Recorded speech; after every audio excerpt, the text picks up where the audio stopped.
is good. We're gonna draw again. Well, I said it was 3:30, but we already said 7:27. Like, bro. So sorry. Pinatikos din ng Malacanang ang pagkukumpara ng Vice Presidente sa kanyang ama kay Ninoy Aquino. That's why. Just wait. I'm just looking. 3 million. 3 million drug. Kahit binapitos lang kasi mo.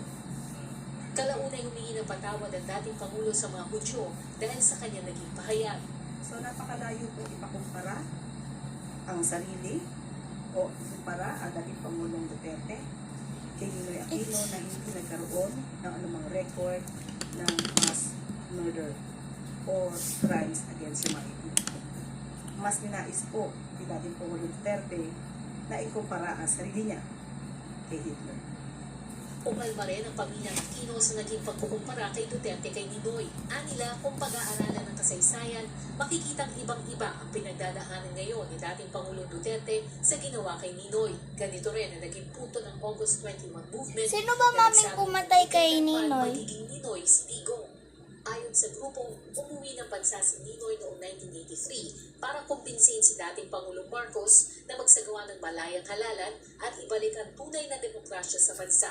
Habang nais lamang umano ni Duterte na umuwi at makatakas sa pagpapanagot sa kanyang kasong crimes against humanity. Yes. Hindi rin umano katanggap-tanggap na matapos ilang taong yurakan na matagasuporta ng dating Pangulo ang pangalan ni Ninoy Aquino sa social media. Gusto naman nila ngayong makisakay sa kabayanihan ito para lamang umano makatakas sa pananagutan. Pia Gutierrez, ABS-CBN News.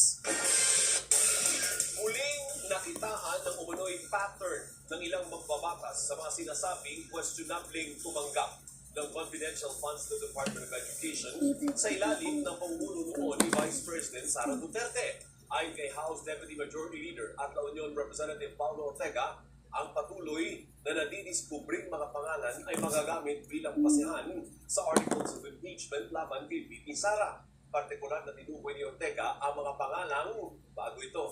Apoy Hughes, So bad. Fernan Apoy, All the videos we at did, Joe like, Diasin it's so sa good. mga nadagdag na But pangalan this sa tumanggap umano ng confidential funds. I know it's so Lumabas din cringe, niya but na 405 sa 677 I know, it's na pangalan na kalista sa trash. beneficiaryo All ng confidential the funds videos we ay did, walang so bad. birth records. No, thanks for supporting me, but I think I'm not gonna draw this anymore.